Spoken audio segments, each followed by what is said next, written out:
Hello, today we'll be looking at the South African hunter-gatherer genome from South Africa from 2000 years before present, so basically Iron Age in Europe, but pretty much the Stone Age in South Africa because they haven't really advanced beyond that point at this time period. Now, this individual has mitochondrial haplogroup L0. Let me find that. Yes, mitochondrial haplogroup L0D2C1, which is very typical lineage for South African hunter-gatherers. And L haplogroups are most typical for sub-Saharan Africans, and Y DNA AM51, which is also a sub-Saharan African Y lineage. Going to observe this hunter-gatherers is also my trait predictor, and we are actually going to start with Nashakot, what he scores for phenotype. So it looks like his phenotype is as follows. Wait, too large. Looks like he's got dark brown eyes at 87% likelihood, brown eyes at 12.8% likelihood, and hazel eyes at 0.1% odds. Every other eye color is at 0.0% odds. So blue, green, blue with amber, that's completely impossible for this individual. Even hazel eyes at 0.1% odds, that is also pretty much impossible as well. It is interesting that there is a 12.8% odds for brown eyes. I think if we had a higher quality file, even that would be gone.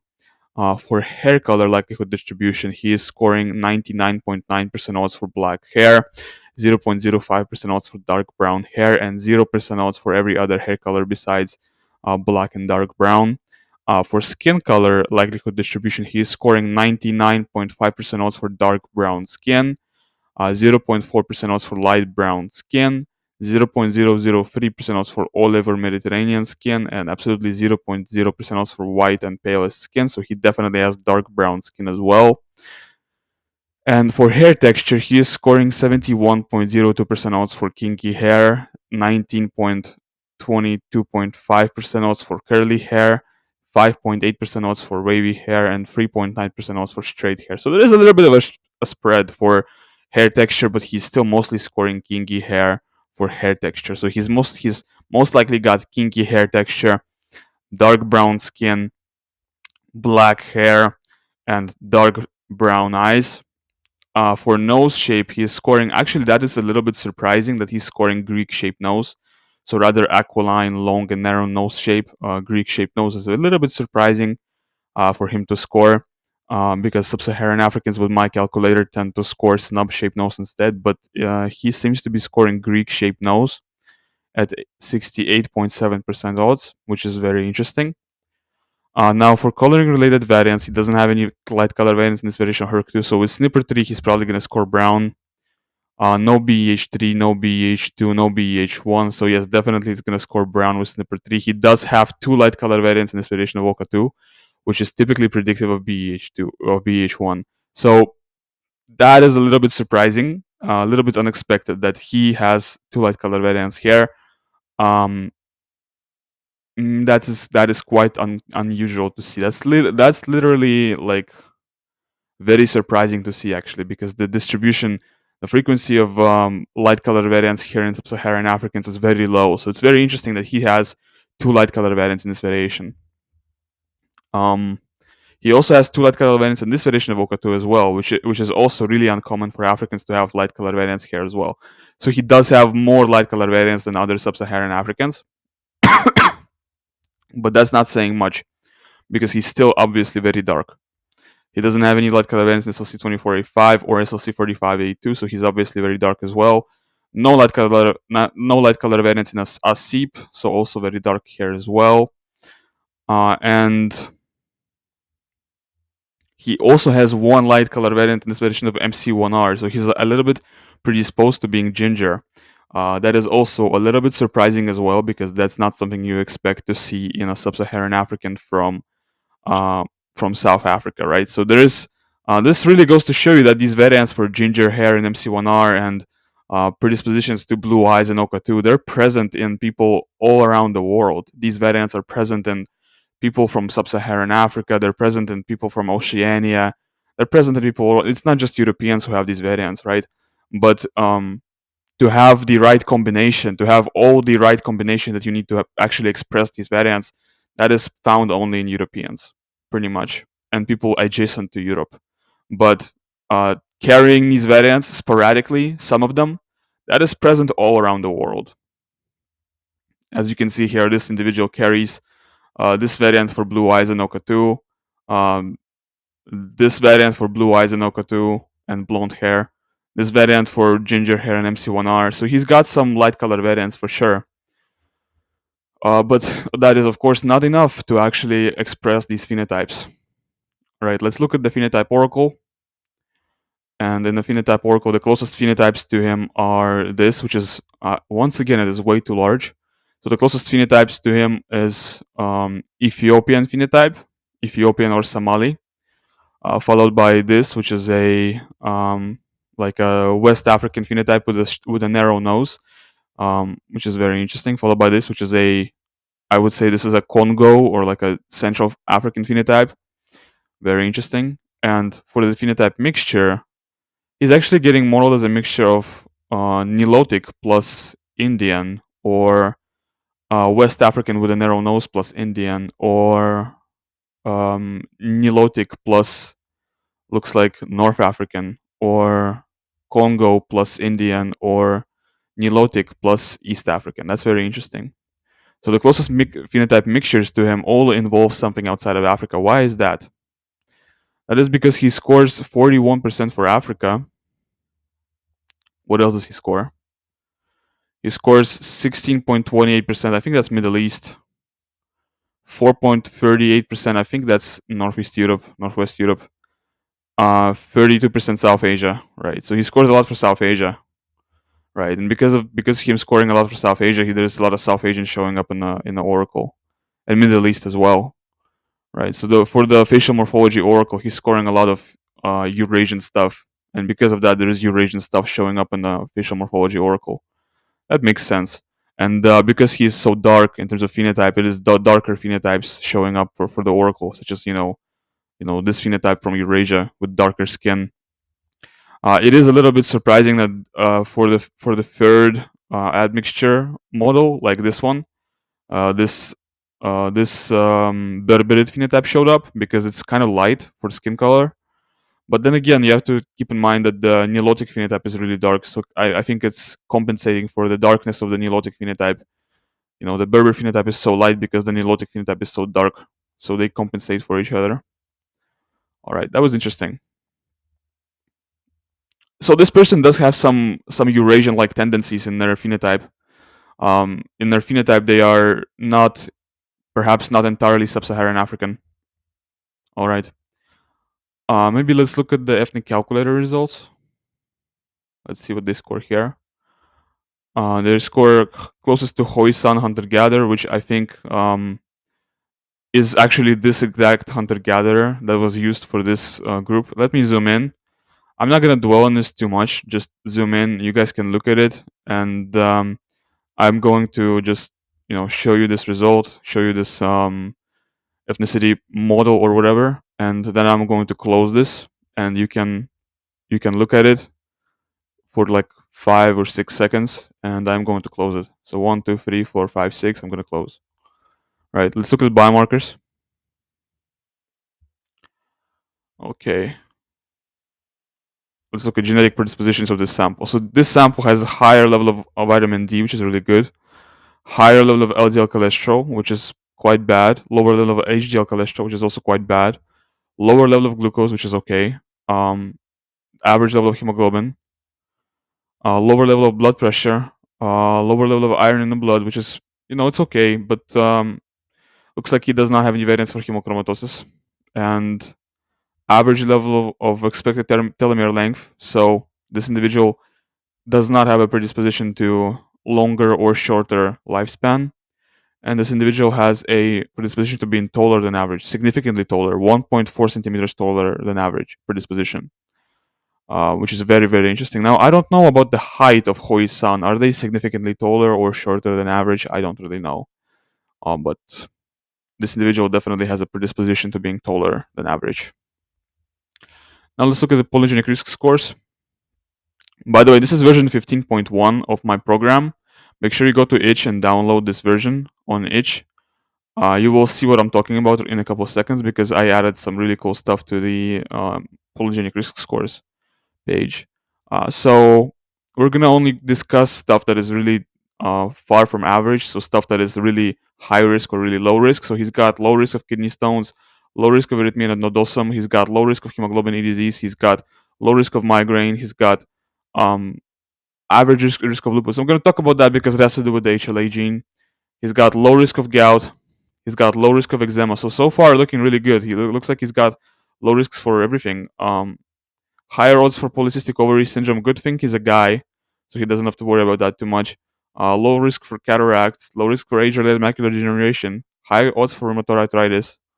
Lower odds for Tourette's. Higher odds for epilepsy. Wow. Okay. Averages for asthma. I'm also going to talk about that because that has to do with the HLA gene. Lower odds for leukemia. Average odds for vitiligo. Average odds for myopia. Higher odds for corneal astigmatism. Higher odds for primary biliary cirrhosis. So that's the highest thing he scored for. Primary biliary cirrhosis. That might be the highest thing he scored for. Um, Average odds for stroke. Average odds for male pattern hair loss. So he actually does have a predisposition to male pattern hair. I do wonder if he has the sub-Saharan African variant that protects from male pattern hair loss because I can't figure that out from just this one score. Let's look this up. Let's look up hair loss in the file. Right.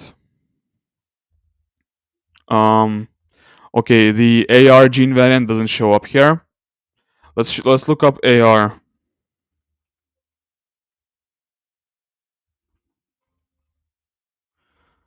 Okay, nothing is showing up. This is so frustrating. Okay, we'll get to it later. We'll get to it later.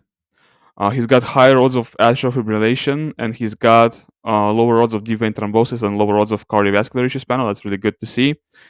He's got lower odds of ADHD. That's really cool. Doesn't have any risk variance for that in TOC1, which is really good to see. So he doesn't have any A1 alleles in TOC1, essentially. He's got short form 5-HTCL-PR, but he's still got slightly below average odds for unipolar depression. In fact, he's got short form 5-HTCL-PR, and he's even got the risk variance in ESRRG for depression. But um, he's still scoring lower for the odds of depression. That is because he doesn't really have the risk variance for depression in HTR2A, right? So he only has one risk variance for depression in HTR2A. His genotype in HTR2A is really good. So for depression, he doesn't really have a predisposition to that. For bipolar type 1, he's scoring very high for the odds of bipolar type 1, actually. That's very interesting. And I recognize this is NP. This is no-go learner variant. He doesn't have any no-go learner variants. Um, this is NP for bipolar 1. I don't really recognize this too much. I'm sorry, I don't recognize this as NP. You can Google it. You can look it up. I'm not going to do that right now. Um, and for schizophrenia, he's also scoring quite high for the risk of schizophrenia as well. For diabetes, he's scoring below average for type 2 diabetes and average for type 1 diabetes. He's scoring below average for Alzheimer's and below average for multiple sclerosis. So it looks like he does not have risk variance for bipolar type 1 or schizophrenia in ADCY2, which is very interesting. But he does have risk variance in DRD2. In fact, if you look at DRD2 genotype, in fact, let's look at that. No protective variance in TOC1, to here, to here, to here, to here. So it looks like his DRD2 genotype is entirely risk genotype for both bipolar type 1 and schizophrenia. So DRD2 genotype is entirely predisposing him to schizophrenia and bipolar. So there is no surprise that he's scoring so high for bipolar and schizophrenia based on that. He's got lower odds of multiple sclerosis. He's got 2 risk variants for breast cancer out of 14, and that's quite typical. And they are in BRCA1. He's got higher odds of prostate cancer. He's got higher odds of brain cancer, and he's got lower odds of thyroid cancer. Now, prostate cancer is entirely 8q24. Like, maybe not entirely, but most of it is 8q24. If you look at prostate cancer, that's mostly 8q24. Brain cancer is partly 8q24, and partly something else. Thyroid cancer, I don't think most of it is 8q24. I think if there is an allele for thyroid cancer in 8q24, it may be like 1 or 2, but the majority of it is outside of 8q24 region. That has to do with that, at least with my Trait Predictor. For blood cancers, he doesn't have any JAK2 risk variance out of 6, so that's pretty good. He doesn't have predisposition to polycythemia vera. And he's got 4 risk variants for testicular cancer out of 12, and he probably does not have any risk variants in oncology. Let's look that up. Let's look up cancers. Oh, come on, it's not gonna find them. Okay, finally, it found them. It found them. Good, good, it found them. I was about to like flip out. All right, so for testicular cancer, reduced odds of testicular cancer. That's great. So he doesn't have any predisposition to testicular cancer whatsoever. He's very protected from testicular cancer. Finally, after months of making videos on European samples and showing you samples who have a predisposition to testicular cancer over and over and over again, I'm finally showing you a sample who has a predisposition against testicular cancer. So that's really good to see. As I was right about the risk variance for breast cancer, that was in BRCA1. For prostate cancer, as you can see, that is indeed all in 8q24. So all these risk variants he's got are in 8q24. For glioma, he's got a risk variant in 8q24 once again, and but these other ones are also leading to higher odds for glioma, and they are not in 8q24 region. Um, okay, for thyroid cancer, these are not in 8q24 region. There is not a single variant for thyroid cancer that is in 8q24. In fact, here for leukemia panel, looks like he does not have any risk variants in NQ01, so that's pretty good. And for cancers panel, actually, let's look at that, what he scores for that, because he is scoring quite high for the risk of cancer. And in fact, it looks like if you look at the cancers panel, he has got a lot of risk variants for cancers in the 8q24 region. In fact, it looks like based on his genotypes in 8q24 region, he is very much predisposed to various cancers. So yeah, he definitely, and this is a risk variant. Um, this is a risk variant. This is a risk variant. This is a risk variant. This is a risk variant. This is a risk genotype. This is a risk genotype. So 1, 2, 3, 4, 5 out of 1, 2, 3, 4, 5 out of 8, 5 out of 10 genotypes here are risk. No, 5 out of 1, 2, 3, 4, 5 out of 9 genotypes are risk genotypes here. And by the way, it's kind of uncommon to have risk genotypes in 8q24 because all of these are quite uncommon risk variants. So this type of genotype is not common whatsoever, right? So this individual has a strong predisposition to cancers, epithelial cancers, and that's probably going to go in a thumbnail. Epithelial cancers is a real risk for this individual based on his genotype in 8q24. Right. For celiac disease, he's got 2 risk variants for celiac disease out of 8. 2 risk variants here. For GSS, no risk variants. For Crohn's disease, he's got 1 important variant here. So he is predisposed to Crohn's as well. Crohn's is a risk concern here. Raffenstein section, no risk variants for that. Parkinson's, 1 risk variant for Parkinson's. That might be a miscall. Gilbert syndrome, no uncommon risk variants. Basal cell carcinoma, nothing here, nothing here, nothing here. Allergies, 8 out of 18, kind of high. So there is a little bit of predisposition to allergies as well. For facial hypertrophic cardiomyopathy, no risk variants, and we don't see any other uncommon risk variants here. Leaf Romani, we see 1 risk variant here, but that is probably a miscall once again. You have to be like really, you have to be really skeptical looking at these genotypes in 1240K files because there's so many miscalls. But I think I've gotten pretty good at navigating through these results and looking out of the miscalls. So essentially, this individual has a predisposition to Crohn's. This individual has a predisposition to cancers, and that's what I've taken out. That's what I've taken apart from looking at this result. Crohn's, cancers, perhaps schizophrenia and bipolar, but schizophrenia and bipolar is a very common condition, and like this type of genotype, it's nothing special about this. Like there's so many people who have this exact same genotype. There's nothing special about this.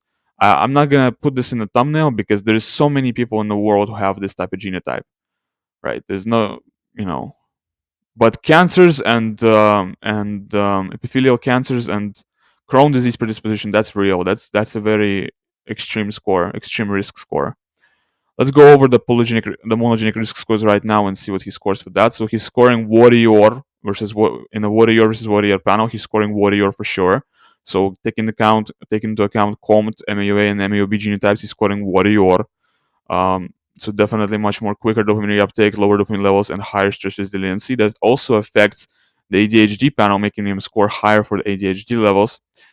He's scoring higher number of dopamine D2 receptor sites in the brain. That affects the score for bipolar and schizophrenia. So he's scoring higher for also schizophrenia and bipolar. Well, we already went over that. And he's also scoring intermediate levels of 5-HT and serotonin, which leads to intermediate odds for such conditions as anxiety and depression. And he's also scoring intermediate or actually higher odds of autism, which is kind of surprising because sub-Saharan Africans tend to score lower odds of autism, but he is scoring higher odds of autism. That's interesting. He is scoring intermediate odds of lactase intolerance. That is very, very surprising. Uh, okay, that is because he does not have any derived variants for European lactose persistence, but he does have CC genotype in this variation of LCT, which leads to being likely lactose persistent, and the CLE is not exclusive to Europeans. So he doesn't have the European variant for lactose persistence, but he does have the other variant in LCT that leads to being lactase persistent. That is not exclusive to Europeans. So he doesn't carry the European variant for being like lactose persistent, but he does carry the other variant that also leads to being lactose persistent. That is found in other populations that are not Europeans. So he's probably lactose persistent still, even though he doesn't carry the European variant. I hope I explained it well. So this is probably also going to go in the thumbnail because people often think that if you aren't European, you can't be lactose persistent. So no, you can still be lactose persistent even if you aren't European. There is ways you can be lactose persistent even without being European. And this is going to go in the thumbnail. That's right. For the empathy gene, he's scoring lower level of empathy, which is also very interesting because sub-Saharan Africans tend to score higher. So that's also a little bit of a surprise based on these 5 SNPs in OXTR. For hemochromatosis, he does not carry any risk variance for that. For Alzheimer's, no risk variance for Alzheimer's and APOE. Multiple sclerosis, no risk variance in HLA. Cardiovascular issues panel, he's scoring intermediate odds of cardiovascular issues. Pretty good. For myopia panel, he does not carry the risk variance, the variance that protects from myopia in here, the G variant, which protects from myopia. He doesn't carry that. In facial morphology panel, he does not carry any East Eurasian EDAR variants, so he's got very European facial traits. It says European facial traits for EDAR, but he's obviously not a European. He's just carrying these variants that are typical for Europeans in EDAR. He's got a genotype for shorter mid-face length, larger nose size, nose pointing up, and lower odds of missing teeth. He does not have micropenis, which is really good to see. He's got better performing muscles, likely sprinter rather than endurance athlete. That's very common for sub-Saharan Africans. That's very, very typical for sub-Saharan Africans to have this genotype, better performing muscles, likely sprinter rather than endurance athlete. Very, very typical for them. Okay. And his risk of heart failure due to beta blocker medications is 1.6 times the average. Very typical as well. Well, that's not very typical. I'm sorry. What am I talking about? That's not very typical. That's very bad. That's not typical. Okay, and he's got 2 variants for increased pain sensitivity in SCN9A. That's actually a very South Asian trait to have. Like, if I was making a video about the genetics of South Asians, I would probably mention this here in SCN9A because this is one of the genetic variants that South Asians are very much predisposed to. Increased pain sensitivity in SCN9A. So it's kind of interesting that he has these 2 variants here. He's not a carrier of any cutaneous albinism mutations, and he's also not a carrier for variants for cleft lip and palate. He doesn't carry any variants for familiar Mediterranean fever. He's got normal risk of... Okay, wait, no. He's got this genotype for normal homocysteine levels, but he's got this genotype, which leads to impaired folate metabolism and higher levels of homocysteine. So he's got one good genotype in MTHFR, and he's got another genotype in MTHFR that is really, really bad. So the homocysteine panel is probably going to look quite bad. But I am perplexed because I remember that the cardiovascular panel on the polygenic risk score was looking very, very good. So I think the homocysteine panel must be good as well, right? It must be good. So I think it must be mitigated by the effect of the CBS gene panel. So the CBS gene panel, he must have genotypes that reduce the levels of homocysteine. We're gonna find out. Let's see. We're gonna find that out in a couple of seconds. For rare diseases and traits panel, he's got. Let's see. What does he have? Higher odds of rheumatoid arthritis, higher odds of ankylosing spondylitis, carrier of deafness-related modifier variants. So he's a carrier of something related to deafness, and slightly increased risk of several autoimmune diseases, including Addison's disease. That's pretty much it. Some risk variants for celiac disease in IL-1/8R1, but there is nothing for nothing in HLA for celiac disease, because celiac disease is an autoimmune disease, so HLA is directly implicated in that. Um, for androgen receptor AR gene panel, there is no risk variance in there is no genotype for the main gene here. The main SNP here that has to do with the baldness and losing their hair, unfortunately. So this file doesn't carry that information. That is very, very sad.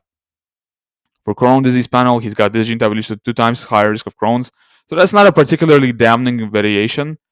Only 2 times higher risk of Crohn's. I was saying that he's got such a high predisposition to Crohn's. It's only 2 times higher risk, but he's got a lot of variants for Crohn's actually besides this one. So it's not just this one. He doesn't have any protective variants from AIDS in HLA-C, which is kind of bad. Okay, Canavan syndrome, no risk variants for Canavan syndrome. HLA gene panel looking pretty good. He's got lower odds of autoimmune disease in HLA gene.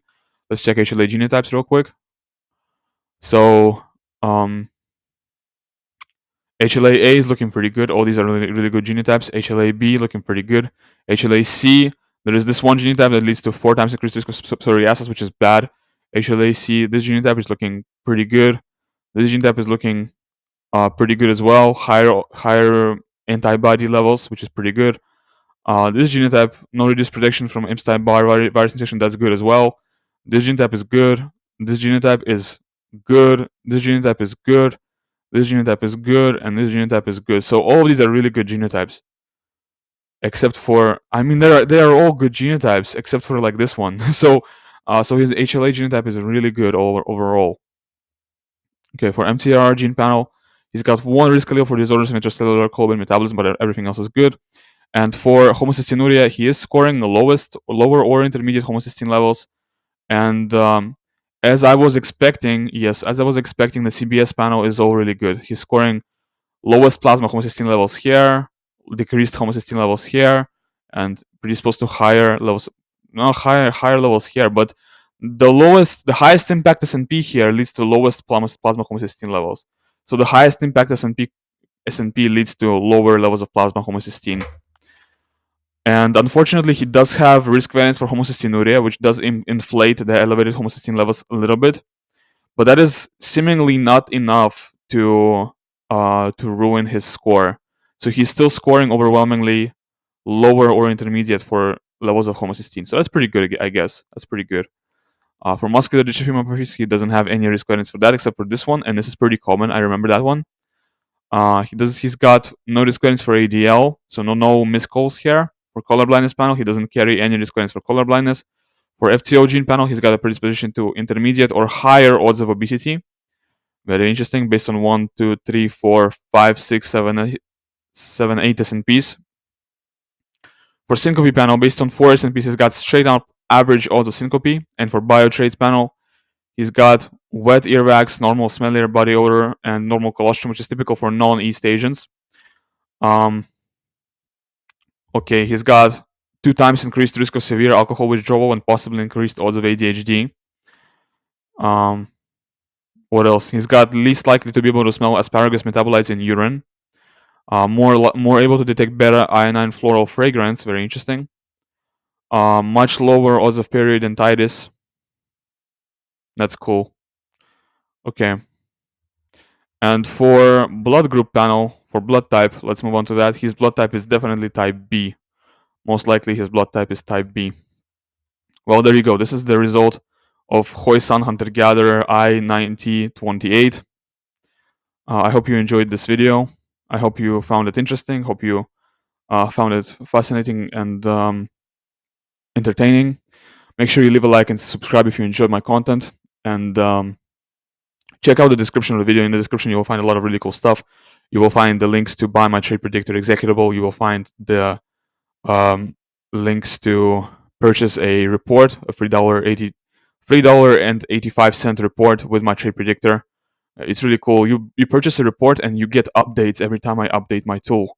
So, I mean, why wouldn't you buy that? And yeah, just make sure you read the description. So, thanks for watching. Goodbye.